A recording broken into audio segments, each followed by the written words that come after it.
Alhamdulillah nahmaduhu wa nasta'inuhu wa nastaghfiruh wa na'udzu billahi min syururi anfusina wa min sayyiati a'malina may yahdihillahu fala mudilla lahu wa may yudlilhu fala hadiya lahu. Ashhadu an la ilaha illallah wahdahu la syarika lah wa ashhadu anna Muhammadan abduhu wa rasuluh la nabiyya wa la rasula ba'da. Allahumma salli wa sallim wa barik ala Muhammadin wa ala alihi wa sahbihi ajma'in. Faya ibadallah usikum wa nafsi bitaqwallah faqad fazal muttaqun. Wa qala Allah ta'ala fi kitabihil karim a'udzu billahi minasy syaithanir rajim. Wa inna hadza sirati mustaqima fattabi'u al-ayat. Sidang Jum'ah rahimahumullah yang sama-sama mengharapkan ridho serta maghfirah dari Allah Subhanahu wa taala. Dan intinya kita senantiasa mengungkapkan ungkapan rasa syukur kita kepada Allah Subhanahu wa taala atas limpahan nikmat yang telah diberikan kepada kita semua. Terutama nikmat yang paling sangat berharga, kembali kita masih bisa melaksanakan ibadah pada kesempatan ini. Mudah-mudahan ini adalah ibadah yang terbaik yang diterima oleh Allah Subhanahu wa taala. Amin ya rabbal alamin. Masyarul muslimin, sidang Jum'ah rahimakumullah yang berbahagia, yang sama-sama mengharapkan ridho serta maghfirah dari Allah Subhanahu wa taala. Khatib pada kesempatan ini ingin menyampaikan sebuah riwayat sebagaimana Imam Ahmad meriwayatkannya dari sahabat Jabir bin Abdullah. Sahabat Jabir bin Abdullah pernah berkata, "Kunna julusan indan Nabi sallallahu alaihi wasallam."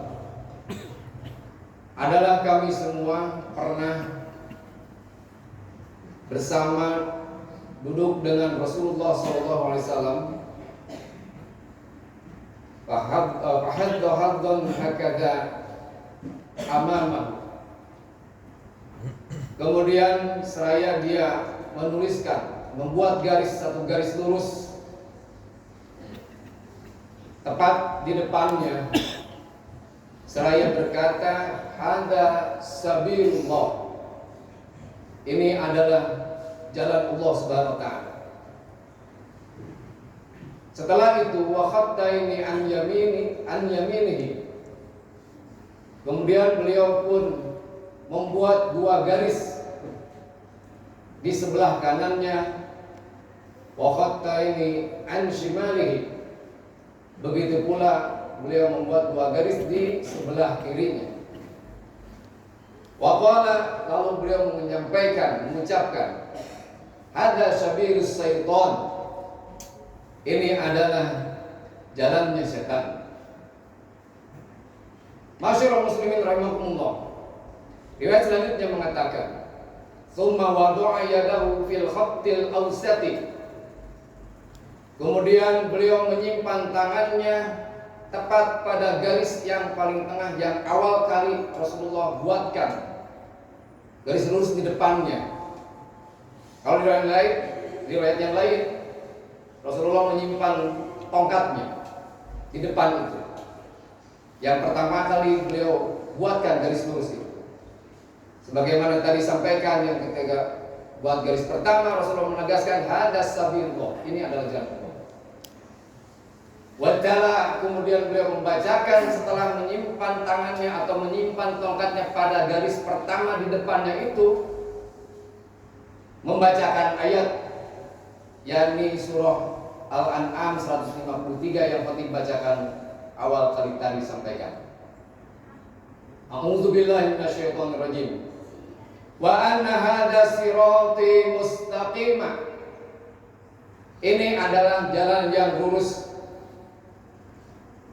Firman Allah demikian, fattabi'uhu, maka kalian semuanya harus senantiasa mengikuti kepada jalan itu. Lanjutan ayatnya lengkapnya pada ayat 153 tadi pada Al-An'am, Allah memberikan nasihat kepada kita sebagaimana Rasulullah menyampaikan ayat itu setelah memberikan permisalan garis pertama, garis berikutnya dan garis terakhir, masing-masing diberikan penjelasan. Kata Allah Subhanahu wa taala, wala tattabi'us subula. Janganlah kalian mengikuti kepada berbagai jalan-jalan yang lain. Fatafarraqu bikum, karena dengan demikian jika kita memilih kepada selain jalan yang sudah ditunjukkan oleh Rasulullah, selain yang sudah dijelaskan oleh Allah SWT, kemudian disampaikan oleh Nabi kita Nabi Muhammad SAW, kata Allah, fatafarraqu bikum, maka niscaya kamu akan bercerai-berai an sabilih, dari jalan Allah SWT yang sudah jelaskan. Kata Allah, dzalikum wassaqum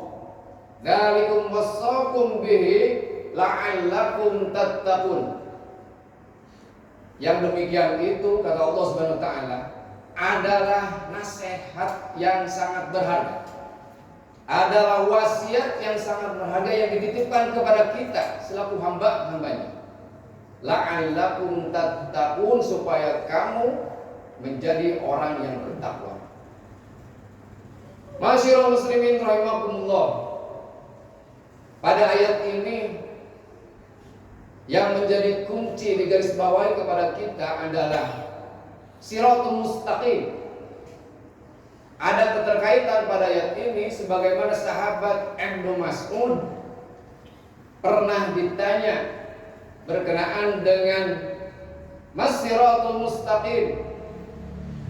Ibnu Jarir menyampaikan riwayat bagaimana Ibnu Mas'ud pernah ditanya oleh seseorang kepada dirinya, Mas-siratul mustaqim, apa yang dimaksud dengan jalan siratul mustaqim itu? Apa yang dimaksud dengan siratul mustaqim, jalan yang lurus itu? Kata Ibnu Mas'ud, untuk melengkapi dari penjelasan ayat ini, kata beliau, Tarokna Muhammadun sallallahu alaihi wasallam, adalah telah meninggalkan kepada kami, artinya telah memberikan pelajaran kepada kami, telah memberikan penguatan kepada kami. Bisa jadi seperti itu. Fi adnahu wa tarakuhul jannatu, di dalam bawahnya, maksudnya di dalam jalan itu yang telah ditunjukkan kepada kami oleh Nabi kita Nabi SAW, kata Ibnu Mas'ud, wa tarakuhul jannatu, maka ujungnya itu kita akan menemukan surganya Allah Subhanahu wa taala. Wa an yaminihi jawadun wa shimalihi jawadun. Tetapi kata Ibnu Mas'ud, ternyata kita pun diuji oleh Allah Subhanahu wa taala, diuji dalam kesempatan itu ada di sebelah kanannya ada jembatan yang lain. Di sebelah kirinya pun juga ada jalan yang lain pula. Summa rijalun yad'una man marra bihim. Kemudian orang-orang menyeru, memanggil untuk melewati kepada siapa saja untuk melewatinya jalan itu. Ada yang melewati jalan yang kanan, ada yang melewati jalan yang kiri, ada yang istiqomah sesuai dengan tuntunan Allah dan Rasulnya. Maka kata Ibnu Mas'ud, faman akhadha tilkal jawadi, maka barang siapa yang mengambil kepada jalan selain itu, selain yang lurus tadi, kata Ibnu Mas'ud, intaha bihi ilan nar, maka berkesudahannya adalah sebagaimana Allah sediakan adalah nerakanya. Wa man akhadha 'ala siratil mustaqim, dan barang siapa yang mengambil kepada jalan yang lurus, artinya jalan yang sudah diajarkan oleh Nabi kita sallallahu alaihi wasallam, kata Ibnu Mas'ud, intaha bihil jannah, maka akan mendapatkan keberakhirannya itu adalah surganya Allah Subhanahu wa taala. Sidang Jumat rahimakumullah yang sama-sama mengharapkan ridho serta maghfirah Allah Subhanahu wa taala. Apa yang sudah ditetapkan oleh Nabi kita itu, maka kita pun bisa memahaminya adalah sesuatu yang sudah mutlak kebenarannya tidaklah bisa diotak-atik lagi bagi kita. Sudah jelas bagi kita, kita pahami tentang berbagai kewajiban, tentang syariat yang sudah ditentukan, maka tidak ada lagi perubahan bagi kita. Tidak ada peluang untuk merubahnya. Bisalah kami sampaikan bahwa dalam ibadah itu tidak ada revisi. Dalam syariat itu tidak ada inovasi. Maka dengan demikian kita selayaknya dalam melaksanakan keberagaman kita benar-benar berdasarkan tuntunan syariat dari Allah Subhanahu wa taala yang dibawa oleh Nabi kita, diajarkan kepada para sahabatnya sampai kepada para tabi'in, berlanjut berikut sampai para ulama menjelaskan sampai kepada kita. Maka pada wilayah yang sudah qat'i, yang sudah pasti, tidak ada nilai keraguan lagi, maka kita ikuti. Jangan mengikuti lagi, wala tattabi'us subula, mengikuti jalan-jalan yang lain. Kata Allah, fatafarraqu bikum, kendak nanti kamu akan bercerai-berai pada syariat yang sudah ditentukan itu. Masyaallah muslimin rahimakumullah. Mudah-mudahan riwayat dan ayat yang sudah disampaikan pada kesempatan ini menjadikan penguat nasihat kepada kita semuanya. Barakallahu li wa lakum.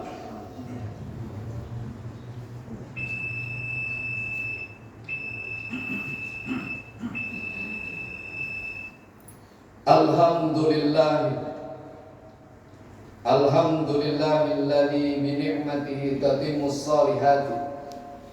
Asyhadu an la ilaha illallah wahdahu la syarika lah, wa asyhadu anna Muhammadan abduhu wa rasuluh, la nabiyya wa la rasula ba'da. Allahumma salli wa sallim wa barik ala Muhammadin wa ala alihi wa sahbihi ajma'in. Di masa tabi'in adalah Sa'id bin Al-Musayyab. Para ahli menyebutkan beliau adalah kalangan ulama di kalangan tabi'in. Beliau pernah melihat seseorang melaksanakan sholat ba'da tulu'il fajri, setelah sholat fajar, aktsar min raka'ataini, banyak lebih dari 2 rakaat, yaksiru fiha ruku'i was sujudi, kemudian dia melaksanakan sholat 2 rakaat itu panjang, banyaknya rukuk dan sujudnya. Setelah itu ulama Sa'id ibn Musayyab mencegahnya, melarangnya. Faqala, maka respon orang yang dilarang itu menyampaikan perkataan kepada sang ulama, ya Aba Muhammadin, wahai Abu Muhammad, ayu'adzibani Allah, apakah aku kelak nanti akan disiksa oleh Allah Subhanahu wa taala ala salat, karena sebab salatku ini? Qala, sang ulama menyampaikan, la, tidak akan. Walakin yu'adzibuka, akan tetapi yang akan menyebabkan kamu disiksa itu ala khilafis sunnati, karena sudah kamu menyelisihi dari syariat yang sudah ditentukan oleh Allah melalui Rasulnya. Masyaallah muslimin rahimakumullah yang berbahagia, kita bisa memahami dalam beribadah itu tidak hanya sekedar semangat belaka. Dalam ibadah itu bukan sekedar karena bagus dan leluasanya. Seperti tadi sudah disampaikan, dalam perkara yang sudah khotib itu tidak ada lagi wilayah untuk merubahnya, menambah-nambahnya. Masyaallah muslimin rahimakumullah. Sebagaimana kita ketahui hari ini yang sudah sebar informasinya di berbagai media, sudah kepastian ibadah sholat Jumat itu yang menyampaikan khutbah itu adalah laki-laki. Ulama madhab pun sudah menyampaikan tidak ada istilah seperti itu, karena kok sudah pasti. Mereka beranggapan untuk mensejajarkan perempuan dengan laki-laki. Kalau demikian anggapannya berarti menganggap kepada Nabi kita, kepada para sahabat, tidak memberikan ruang kesejajaran kepada perempuan. Padahal Nabi lebih tahu. Para sahabat, jangankan Nabi, para sahabat tahu daripada kita, lebih tahu daripada kita. Tentunya sudah lebih dulu. Masyaallah muslimin rahimakumullah. Misalnya ada lagi wacana, dulu pernah sampai, mungkin terdengar oleh kita atau dalam tulisan, ibadah kurban itu adalah syariat yang ditentukan. Kemudian ada giliran informasi menyampaikan pemahaman, sudahlah cukup ibadah kurban itu tidak menyembelih, uangnya berikan kepada fakir miskin. Kemudian waktunya tidak menyita kepada kita tidak capek. Masyaallah muslimin rahimakumullah, ibadah kurban adalah ketentuan. Ketentuannya mengikat, jumlahnya, waktunya pun mengikat sesuai dengan syariat yang sudah diajarkan kepada kita, dan kita pun senantiasa melaksanakan. Bila kita ingin infak, bersedekah yang tanpa terikat, banyak lagi kesempatannya. Masyaallah muslimin rahimakumullah, khawatir nanti pun akan bergulir lagi misalnya ingin mensejajarkan perempuan dengan laki-laki dalam pembagian waris, padahal Allah sudah tegaskan lidzakari mithlu hadzil untsayain, bagian laki-laki itu mendapatkan 2 bagian daripada perempuan. Artinya laki-laki mendapatkan 2, perempuan 1. Dan banyak lagi kategori kesempatan. Maksudnya adalah Allah sudah memberikan rincian 1/6 untuk siapa, 1/3 untuk siapa, setengah bagaimana, 1/8 bagaimana, sudah dijelaskan. Tidak ada khilafiyah dalam hal itu. Masyaallah muslimin rahimakumullah, tampaknya pada kesempatan ini khatib mengingatkan kepada khatib pribadi dan hadirin sekalian, ibadah itu benar-benar harus berdasarkan syariat, bukan karena pandangan nafsu bagus dan tidaknya, tetapi harus berdasarkan tuntunan wahyu yang menjadi bimbingan kepada kita semuanya. Sidang Jumat rahimakumullah, mudah-mudahan bermanfaat untuk khatib pribadi dan hadirin sekalian. Semoga Allah memberikan kekuatan kepada kita semua senantiasa melaksanakan ibadah sesuai dengan tuntunan Allah dan Rasulnya. Ya muqallibal qulub, tsabbit qalbi ala dinika wa ala ta'atik. Rabbana afriq alaina sabra wa tsabbit aqdamana wansurna 'alal qaumil kafirin. Rabbana la tuzigh qulubana ba'da idh hadaitana wa hab lana min ladunka rahmatan innaka antal wahhab.